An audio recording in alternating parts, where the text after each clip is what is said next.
پھر نہج البلاغہ میں آگے تعلق آتے ہیں، بیان کرتے ہیں، شرح نہج البلاغہ ابن میثم البحرانی بیان کرتے ہیں، جلد اول صفحہ 78، ابن میثم بحرانی جلد اول صفحہ 78 شرح نہج البلاغہ، وہ بیان کرتے ہیں کہ امام اعظم امام جعفر الصادق کے شاگرد تھے، پھر انہوں نے امام مالک کی سند مولا علی شیر خدا تک تلمذ کی بیان کی، پھر امام شافعی کی سند بیان کی، امام مالک اور امام احمد بن حنبل، اور کہا چاروں ائمہ فقہ اہل بیت پاک کے فیض سے ان آگے پہنچایا امت تک۔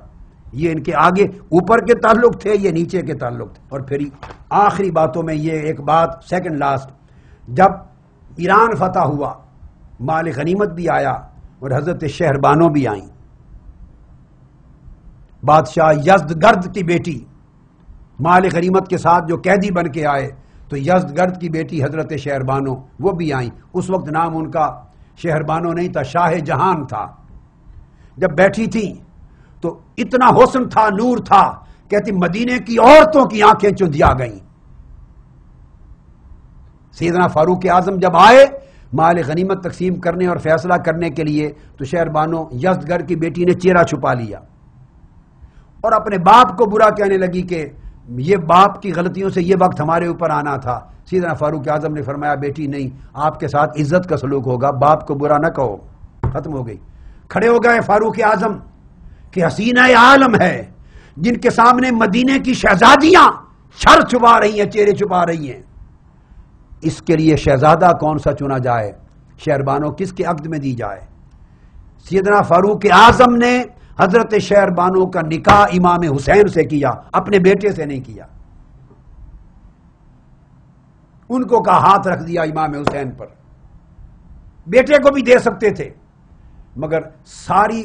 عالم کی حسینہ تھی،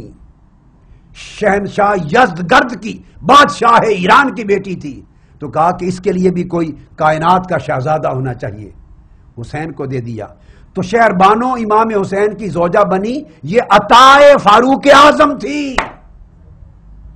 تقسیم فاروق اعظم تھی کہ شہربانو حضرت امام حسین کو ملی، ان کے بدن سے امام زین العابدین ہوئے اور کل 11 امام پیدا ہوئے۔ 11 کے 11 امام جس بدن اور نسب سے پیدا ہوئے ہیں وہ ماں عطا کی ہوئی ہے فاروق اعظم کی، امام حسین کو۔ اب اختتام کی آخری روایت کوٹ کر کے اس ریفرنس کے لیے اب تعلقات کا اندازہ کیجئے کہ جب سیدنا صدیق اکبر رضی اللہ تعالیٰ عنہ کے وصال کا وقت قریب آیا تو آپ نے مولا علی شیر خدا سے کہا کہ اے میرے بھائی علی، میرا انتقال کے وقت قریب ہے، جب میری وفات ہو جائے تو غسل تم دینا انہی ہاتھوں سے جن سے جسد مصطفیٰ کو غسل دیا تھا۔ مولا علی شیر خدا نے غسل دیا ہے سیدنا صدیق اکبر کو، سن لو۔ ابن عساکر تاریخ دمشق الکبیر، ابن عساکر جلد 30 صفحہ 436 اٹھا کے دیکھیے۔ غسل دے کے صدیق اکبر رضی اللہ تعالیٰ عنہ کی وصیت تھی، آپ نے فرمایا کہ جب غسل دے کے مجھے تجہیز تکفین کر لو تو میرا جنازہ اٹھا کے در رسول پہ لے جانا ہے میرے بھائی علی مرتضیٰ، اور دروازے کے سامنے کھڑے ہو کے عرض کرنا آقا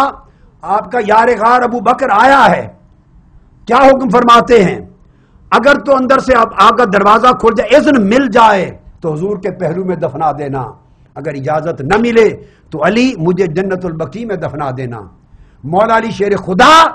ابو بکر صدیق کا جنازہ لے کر در رسول پر پہنچے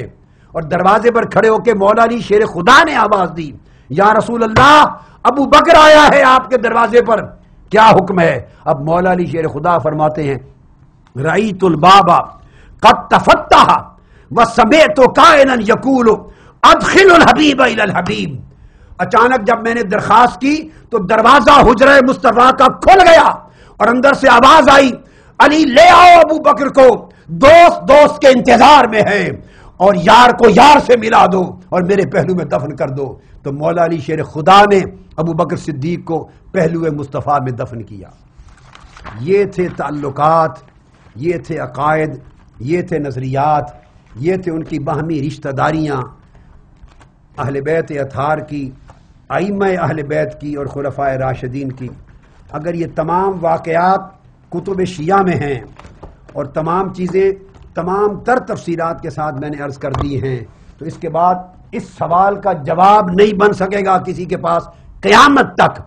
کہ اگر وہ بیٹوں کے نام بھی خلفائے راشدین پہ رکھیں، ان کی شہزادیوں سے رشتے اپنے اور اپنی اولادوں کے کریں، داماد بنیں، اپنی شہزادیاں ان کو دیں، عمر فاروق داماد علی مرتضیٰ بنیں، اور یہ رشتہ داریاں ائمہ اطہار اہل بیت تک چلیں، خونی رشتے چلیں، باہمی نام ایک دوسرے کے رکھے جائیں، قربت ہو، ایک دوسرے سے محبت ہو، مودت ہو۔ کوئی گستاخی کرے تو امام ان کو اپنی بارگاہ مجلس سے اٹھا کے بد دعا دے دیں۔ اگر امام سارے اہل بیت اطہار کے ان کے عقیدے یہ تھے تو اہل بیت اطہار سے محبت کے دم بھرنے والوں اور ائمہ اطہار اہل بیت سے اپنی شیعیت اور وفاداری کا دعویٰ کرنے والوں، خدا کے لیے یہ جھوٹے تصورات سے توبہ کر لو اور اس راستے پر آ جاؤ جو ائمہ اطہار اہل بیت نے جس پر عمل کیا تھا اور امت کو دکھایا تھا، اور وہ یہ کہ اوپر قرآن ہو،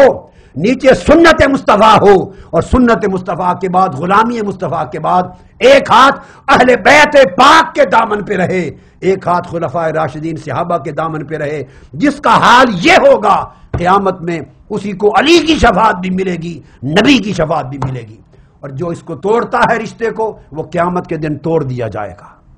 اللہ رب العزت ہمارے حال پہ کرم فرمائے، ہمیں ہدایت دے، اور دنیا اور آخرت میں ہمارے ایمان کی حفاظت فرمائے، اور اپنی نعمتوں سے ہم سب کو مالا مال کرے۔ وما علینا الا البلاغ۔ ثم الرضا عن أبي بكر وعن عمر، ثم الرضا عن أبي بكر وعن عمر، ثم الرضا عن أبي بكر وعن عمر وعن علي وعن عثمان ذي الكرم. مولاي